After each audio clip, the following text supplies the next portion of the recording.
Welcome to Oklahoma Memo. My name is Ryan Welton, and this is our weekly conversation with Grant Hermes of the Make It Make Sense with Grant Hermes podcast. How are you doing, Grant?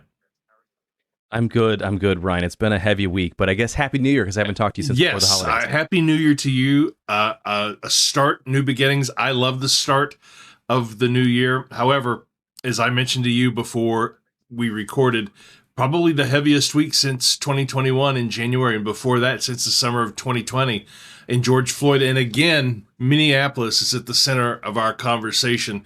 Without sort of going into every detail of the killing of Renee Good on the streets of Minneapolis by an ICE agent, I thought that we would try to make it make sense. Every time I hear the phrase "make it make sense" now, I think of you. I've heard that so many times this week. Pundits on air saying, "Help us make it make sense." I'm like, you mean with Grant Hermes? You got to say with Grant Hermes. But right. What is going on with the investigation in Minnesota? Are they? I've heard that they're not getting any help from the feds. Is there any chance that this ICE agent could be prosecuted? I don't think so, at least not from the Department of Justice. So what happens after this ICE agent shoots and kills Renee Good is he leaves the scene of this shooting, which is not what anything would happen in a normal world. You've covered these things. I've covered these things. I've been on the scene of officer-involved shootings where a police officer shot and killed somebody or shot and wounded somebody or vice versa. The officer isn't allowed to leave the scene unless they're critically injured or injured in really any major way. But especially if they're the one firing the weapon, you don't get to go until you've given a statement and until like everyone there is like all the other officers there, the backup that arrives, your supervisor that arrives is allowed to be like comes and talks to you, and then you're allowed to go to the hospital, which apparently this guy did, even though he didn't get hit by the car, but it's probably just a precaution. But either way, he leaves and doesn't go render aid to Renee Good, along with a handful of other ICE officers who were with him who got out of that unmarked Titan. I think it was a Titan pickup truck, which, like, as an aside, I still think it's very odd that ICE agents don't have to be in marked federal vehicles. I just think it's really strange. Can I just mention something here? There has been a tendency for police departments across the country to start using unmarked vehicles, and I think it's baloney. So it's just, this is another situation in which it should be a lot more clear who's who. You see ICE agents out there with masks on. And the reason that there are ICE observers is because there is a complete lack of transparency as to who's who. If somebody knocks on my door, you better have a badge. Right. Well, and the problem is that like they're ICE officers, we could talk about this too a little bit later once we get past the investigation stuff, but they're being trained to say that they don't need warrants to do some of this stuff that they're doing, and that they actually have broader law enforcement powers than they actually have, than most regular law enforcement has. So they're also behaving in a way that is more aggressive. They rarely, if ever, show their faces anymore. They rarely, if ever, show people badges. They have vests on that sometimes just say police on them and don't say that they're with Immigration Customs Enforcement.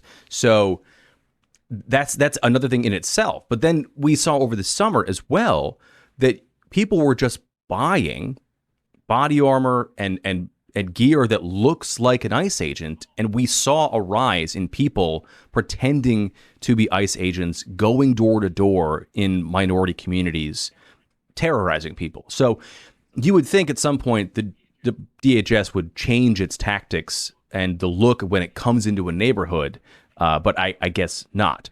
But that's thing aside, I guess until later. What's happening with the investigation is the FBI fully took over the investigation into this shooting. Now, it's a federal officer in a federal operation, generally federal jurisdiction for this kind of a thing, but normally they also work with the state level investigators as well, which in the state of Minnesota is the Minnesota Bureau of Criminal Apprehension, the MBCA, and then the Minneapolis Police Department. Both Minneapolis Police and the MBCA have been cut out from this investigation. They have asked for transparency, they've asked to be a part of it, and the FBI has said no multiple times. It's not a great look for a department that says it's the most transparent in history, for an administration that says it's the most transparent in history, for them to wall off this investigation from the state investigators where this happened. And not to mention that means it puts this entire investigation solely in the hands of a Department of Justice that is entirely captured by the policy wishes of the White House, which is not normally how we consider the Department of Justice to operate. They have aligned policy goals because the president chooses the attorney general who's in charge of the DOJ, but they're supposed to be an independent agency, not a department that literally follows the whims of the president, and which is what we've seen this DOJ do. It also means that this investigation is happening in a DOJ that answers to people like the president and the vice president who are already calling this ICE officer innocent and a hero. So it doesn't really bode well for any kind of deep investigation into innocence, guilt, whatever of this agent, but also tactics, training, approach in these operations, outright recklessness and aggressiveness from ICE agents, which we have seen across the country. So I don't know. There is a world in which the Minnesota Bureau of Criminal Apprehension is able to run its own parallel investigation alongside the FBI. They'll be hindered by the fact that the FBI isn't sharing evidence with them, which means there's some things that the MBCA just isn't going to get. There is very likely going to be some kind of civil lawsuit against DHS, but that's a ways off. That's not going to happen in the next week or the next 6 months. I doubt it. So that's where that investigation is right now. MBCA, is it fair to say that that's probably like Oklahoma's OSBI? Absolutely. I would say it's Okay. 1-to-1. 1-to-1. Let's yeah. presume that this officer, this police officer, this agent, I prefer the term agent because I don't know whether ICE agents go through police academy. I don't know how police Fair. officers would feel about an ICE agent being called an officer. But regardless, let's say that this person is not going to be prosecuted. We've seen the video. We know. Grant, you saw it. We know. And I'm hearing from pundits, comedians, people who do podcasts, people who host Jeopardy, saying that basically 2028 is now a referendum on who will prosecute the Trump administration, who will prosecute the president, the vice president, Kash Patel, Kristi Noem, Dan Bongino for crimes against humanity. Now, do we have the appetite to go back and forth, back and forth, back and forth? Or is this a special circumstance that could hold some water in 2028? I think we'll know more actually this year on that in the midterms. I think really what has to happen then, as like putting on the political analyst hat and not my journalist hat here, is the Democrats need to find someone who can step up and rally Democratic voters in the midterms based on this thing, based on principles of we're not doing this again, because so many of them faltered, I would say now in hindsight, after January 6th, because so many of their Republican colleagues had also stepped up into the breach to say no more of this. Lindsey Graham, a guy who is now wearing Trump-branded hats and MAGA hats on Fox News every night and is, flying with the president everywhere, even though when he should be in the Senate, like he said he was done with Donald Trump in February of 2021. So I think back then Democrats thought they had some cover here, and now they don't. And we could talk about people who may or may not want to be adults in the room as Republicans, but it's not going to fall on them. There's just too many pressures, political, physical safety-wise, which, again, is a thing we can talk about too. But I think 2028 is too far away to look at that right now, even though candidates are already gearing up. Kamala Harris is going to South Carolina, I think, this week or next week. But it will take somebody to be able to rally Democratic voters and lead the party in a way that isn't Cory Booker standing on, the Senate floor and filibustering for a record amount of time. It's going to be people who want real change. Jacob Frey, the mayor of Minneapolis, I think channeled a lot of the real anger and frustration and grief that people have been feeling about specifically what's happening with ICE.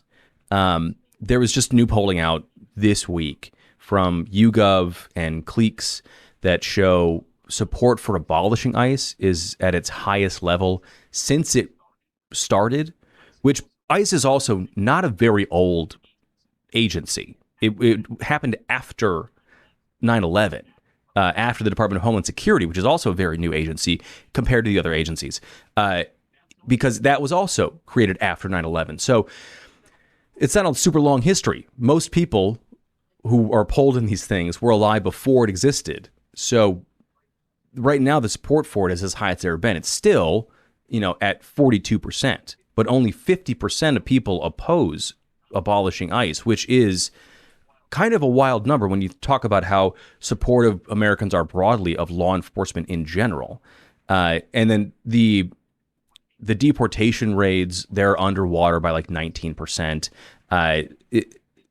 It has never been a lower point for what's happening with immigration and the way that the American public are seeing this. So Jacob Frey going out there and telling ICE to get the F out of Minneapolis, and that what DHS is saying about what happened, is bullshit. Like that was channeling a lot of this anger in a way that I think people are going to feel heard and seen. And I would not be surprised if we hear more things kind of like that from other Democrats as we head into 2026. It's the type of vernacular that really lifted me up in a time that was so dark the other day.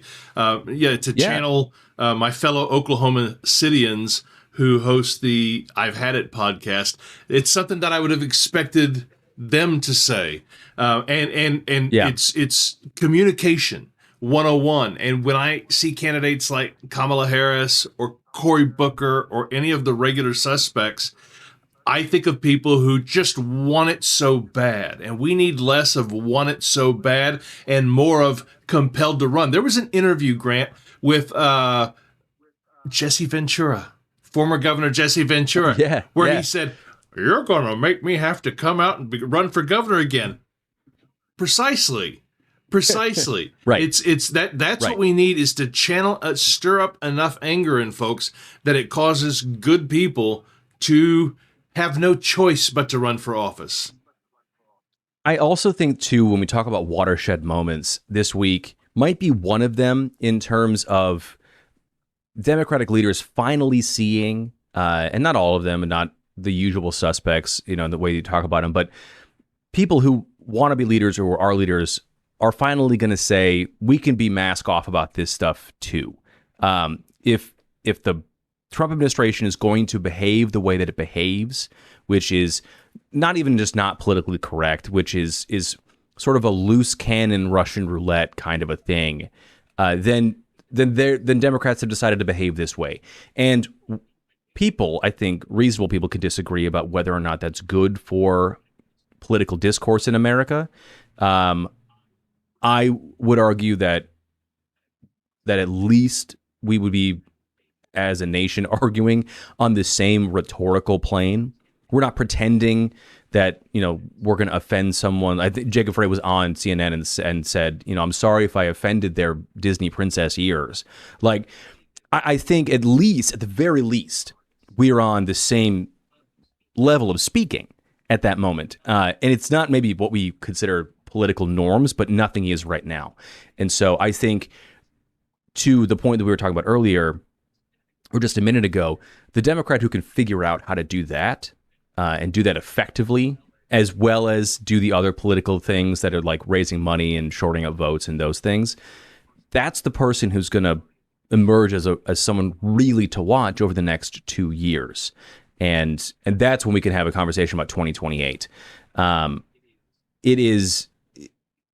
It's an incredibly fraught time, to say the least, in American politics. And I think that this moment in Minneapolis is, if not a catalyst, is a true sort of calcification moment for a lot of people. This is going to be the last straw. This is going to be a final moment that tips them over into paying attention more. It's going to, in the way that January 6th was as well.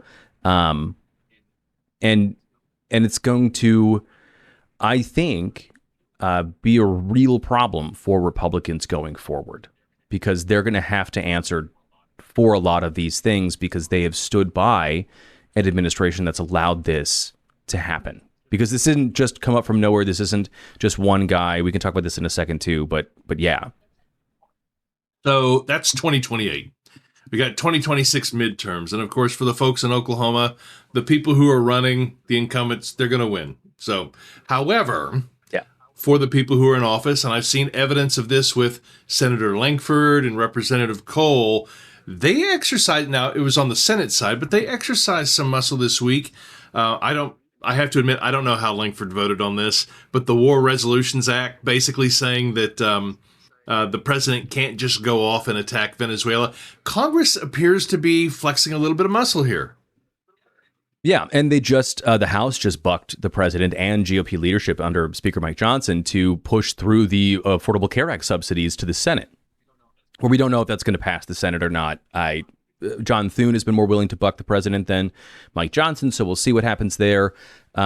Because again, and this is not really what we're talking about with Minneapolis and this sort of political moment, but the end of the month here is when the deal to keep the government open runs out. So we've got a few weeks before we're having that fight again. And the ACS subsidies are going to be a part of that. So I'm just thinking we've got juggling going on, because there are a lot of people who would say, well, the president's just trying to distract us from the Epstein list. Yes. Okay. But you've got Minneapolis now and maybe Portland. You've got war resolutions. It is really out of the Steve Bannon cause chaos playbook here. Yeah, it really is. I think too, and the members of Congress that I've spoken to, there's a feeling in the halls of Congress in both chambers that okay, we let the president have his first year. He won. To a lot of people, it was a true landslide, and he had a mandate, and which, political debate, you can whatever about that. But he was the president. We let him do his thing for a full year, and didn't stand in his way because he's the leader of our party, if you're a Republican. And now we have to come back to earth and do our job. And maybe that's true, maybe it's not. The time and time again, as Donald Trump has been the leader of the Republican Party for the last decade at this point, longer than that, it is proven really hard to fight against those political currents that he creates. He is right now at his weakest he's ever been as a political leader, just in all the polling I just talked about, but also he's underwater in every single major issue of his. I think every issue that's not major too. And he's at his lowest approval rating right now, even with the fighting in Venezuela, which generally presidents get a little bump after you go to war. And I think that's just, I think he got a 12% bump or something in the first 48 hours of that, but that's nothing compared to what you would actually expect a president to get. So there is sort of a sense too on Capitol Hill that we let the leash sort of run out a little bit and let you play around, but now we're going to spend the next year reining things back in, also partly because of the midterms, also partly because members of Congress have their own things to take care of at home, and they can't have to answer for the president every step of the way of a midterm campaign, even though a lot of them absolutely will. So I think that maybe there is a chance that somebody steps up in these limited cases. It's just really hard if you're a Republican to push against what is this stuff for Donald Trump. Now, that being said, it is a long way off from 2026. A lot can happen going forward out of Minneapolis. There were already protests last night in which a person drove through a crowd of protesters and hit one of them. That could escalate, and that could turn into something else that continues to calcify people. And that would force Republican members of Congress and those who are running in the Senate to really make a choice about their district or the president. We'll see if that happens for a lot of them. But I said this too before we started rolling. I don't have a lot of faith in Republican leaders for bucking the president. Journalistically, for me, after January 6th, 5 years ago, I needed more from my Republican friends and sources that I talked to, and Republican leaders who continued to back the president after we saw what we saw on January 6th. I needed more from them to earn their trust back, for them to earn my trust back, I should say. And I think a lot of people after this in Minneapolis are going to feel a similar way about their local leaders. I'm really curious to see what happens to Tom Emmer, who is the Republican whip, which is like the number 2 in Congress. Whip means he whips votes. He literally like gets people in line. It's like sheep herding basically. They're like cattle herding with the whips, which is where the name comes from. He has not really said much about this. What he did say was that he accused Tim Walz, the governor of Minnesota, of trying to turn this tragedy away from accusations of fraud in Minnesota, which, like, that's a different issue and something that is not worth our time to get into right now. But he was sort of trying to turn away from the story that happened in his home state as the most powerful member of Congress from Minnesota. So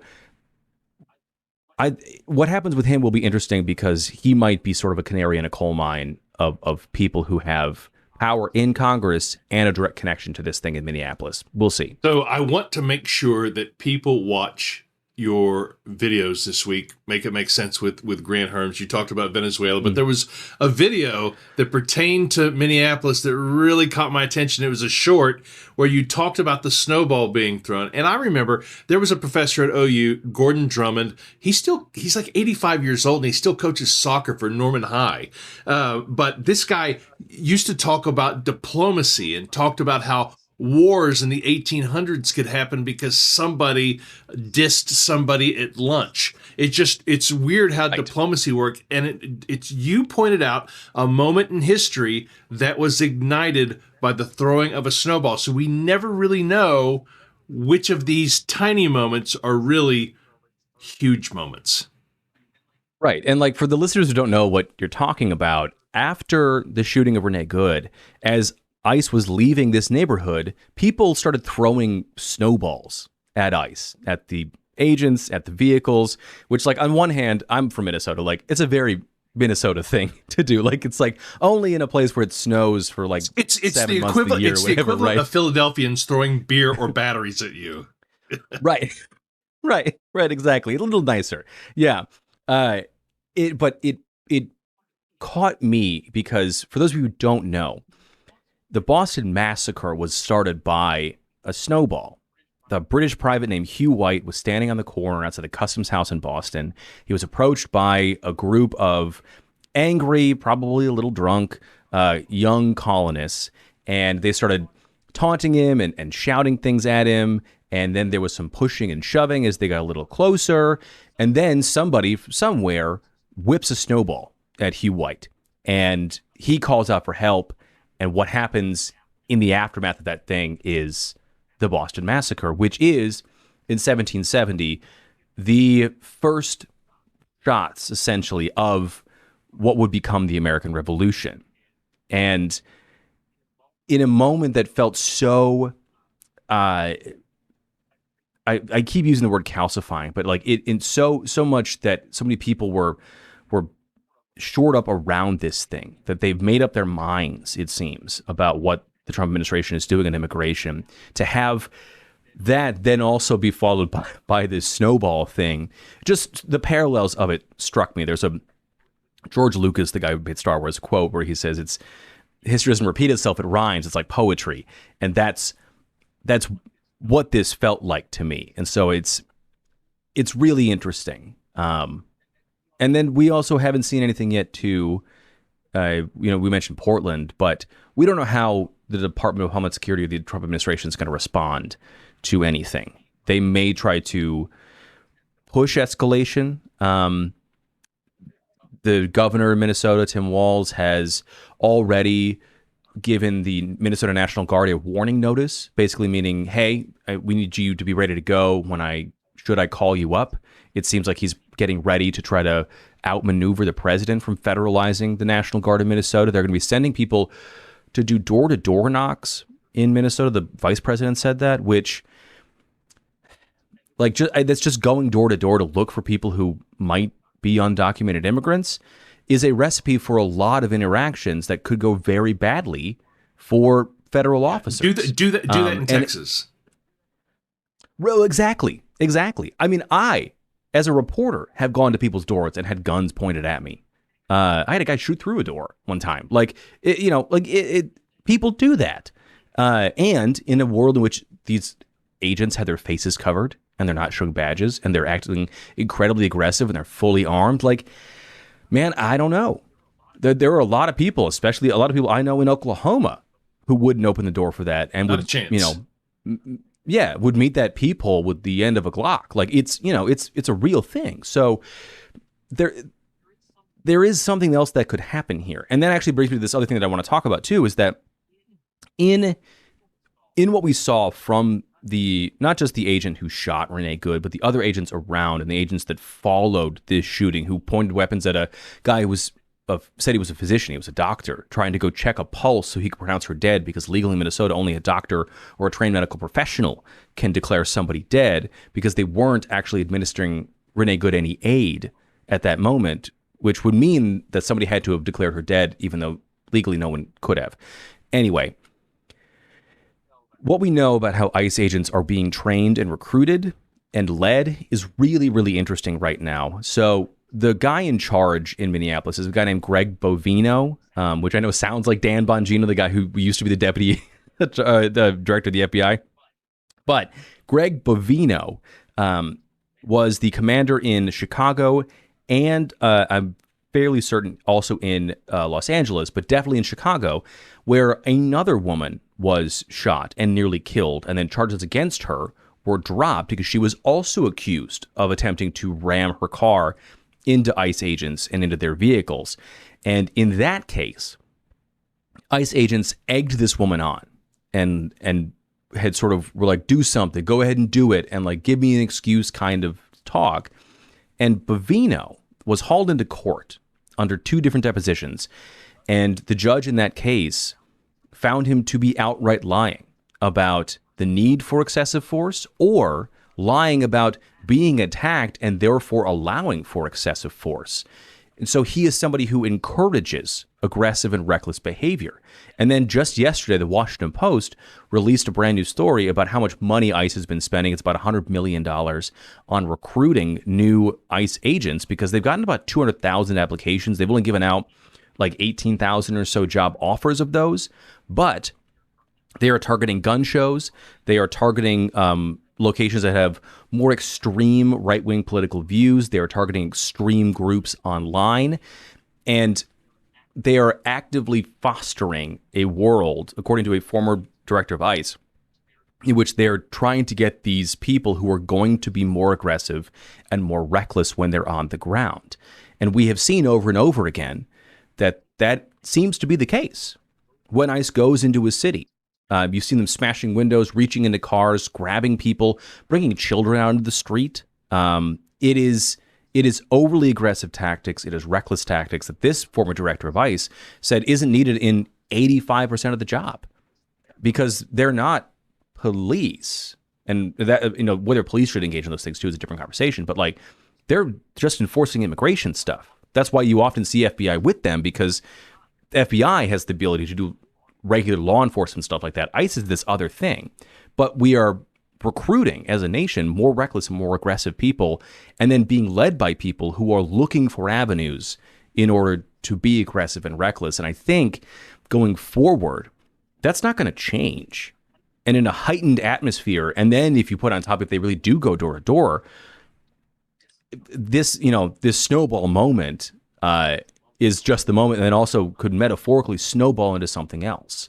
And then I don't know what happens after that. Then we're a ways down. But we're talking about real risk right now in a moment in which tensions are so high. Could it be possible that down the road, we historians, not we historians, but that historians basically say that we are in a civil war right now? Shots haven't been fired, but there are sides, man. I find myself, it's real hard when I'm on social media or I interact with people.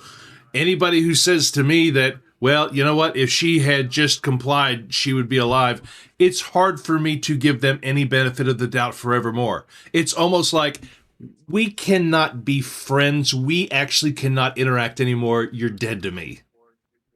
Right. I mean, I think one, like, shots have been fired, right? Renee Good was killed after 3 Right. gunshots were fired outside of an agent's gun. So, maybe shots haven't been returned, but maybe people look back at this and be like, hey, this was the beginning of a slip into a divided civil war kind of a thing, a cooler civil war than what we think of when we think of them.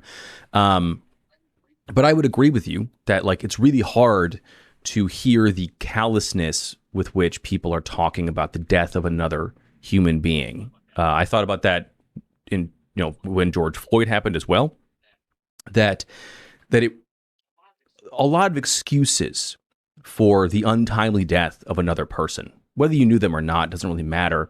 I think it's hard to stomach those things.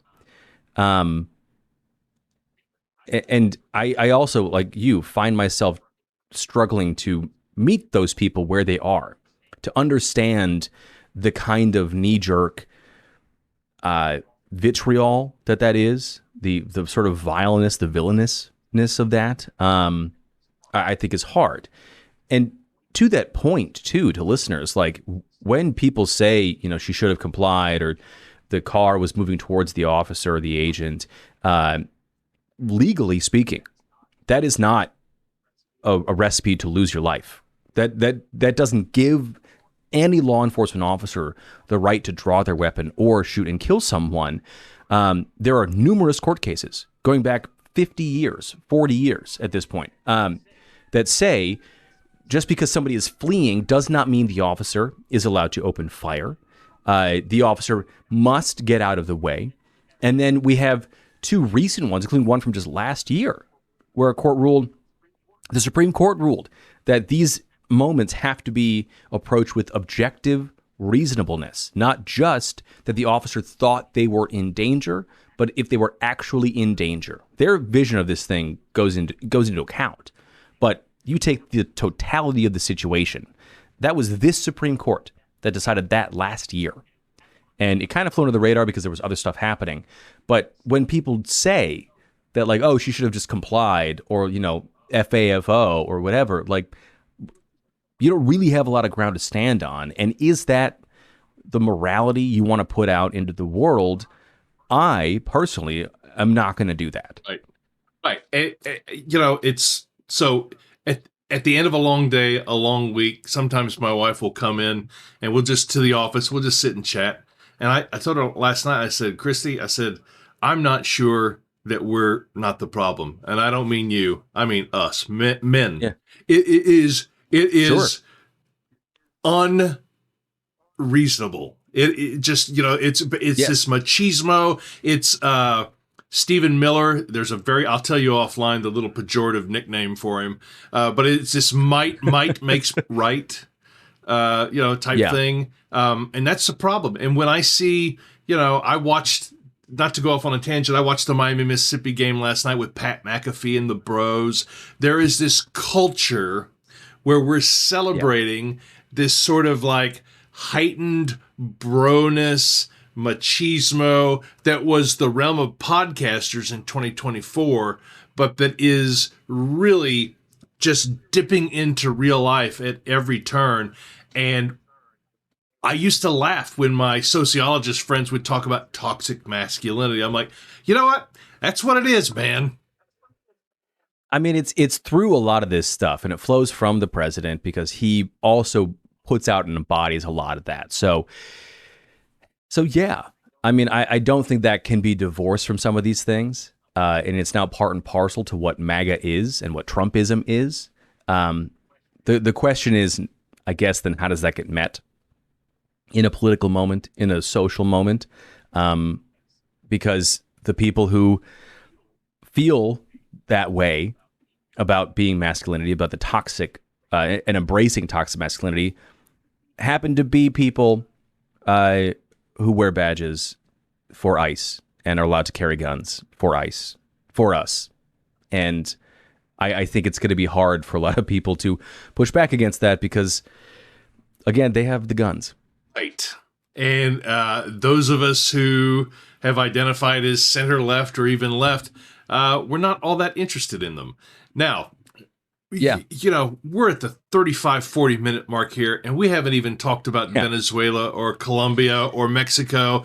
Is there anything that you're hearing right now? Because when I think about what's happening in Venezuela, I know that the opposition party leader is going to meet with the president next week. Perhaps she will actually hand him her Nobel Peace Prize. It sounds like she's going to, which is just ridiculous, above ridiculousness. Are you hearing anything about that or about Colombia? Mexico is on edge. Greenland, where are we going next? Greenland sounds like their next move here. Greenland is interesting, and like really quickly, the United States has a broad defense agreement with Denmark to use Greenland. There is practically no limit to the number of troops that we could station on Greenland, and in the last 30 years or so, we have had a 99% drawback in troops that we've stationed on Greenland. So when the president says we have to take Greenland for security purposes, that doesn't really jive with what we could already do. Greenland is a thing that the president has wanted for a long time, mostly for mineral rights, mostly for oil and gas that are both on and offshore, excuse me, and then the rare earth minerals that are underneath the ground in Greenland. Actually getting to them is another thing because it's incredibly difficult to get to the oil and the minerals. So in Greenland basically, it's I don't know if you watch Landman. He's living the plot of Landman. He's like, the riches are there. Can we get to them?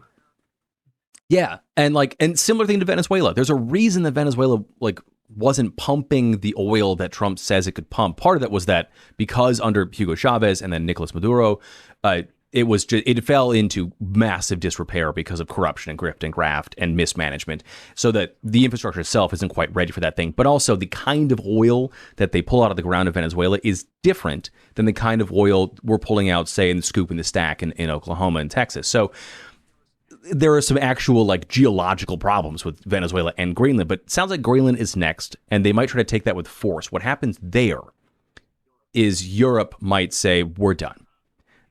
It seems to be a real line in the sand for Europe because it is a military incursion into a European territory. And I should note, I've read headlines that say that the Danish have said, we're going to shoot first, ask questions later if you do that. They did. And on a personal level, for me, I have been waiting to get Legos to finish one of these Star Wars heads behind me here for 8 months at this point because they had to come from Denmark. It's where Lego is. And so if we get Greenland, I'm never seeing those Legos. But beside the point, it does seem like Greenland is next. And not to log roll here, but I just wrote a whole thing this week about how Trump is sort of a prospector president, like the miner in chief.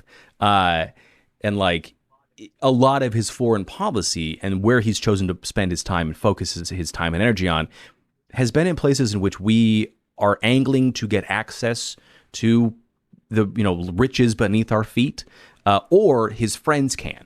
There was just a deal in Ukraine that happened where a good buddy of the president looks like he's going to get some exclusive access to some sort of rare earth minerals in Ukraine after we had asked for $500 billion in access to those things last year, and Ukraine was like, get out of here. But we still get half the proceeds. So, it's all part of this thing. It's a grift for his friends. It's not for all of us.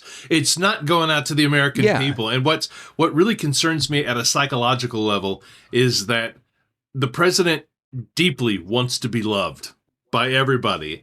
And if he cannot be loved by everybody, he could at least be loved by those close friends he enriches. He can at least be in that group of people. It's like the way that he felt about the NFL owners and feels about the NFL owners. He so desperately wanted to be the owner of an NFL team that it never worked out. And every time he's in a room with those people, you can see it. And he still wants to be a part of that club. He still wants to be in that thing. And it's the same thing with what we're talking about here.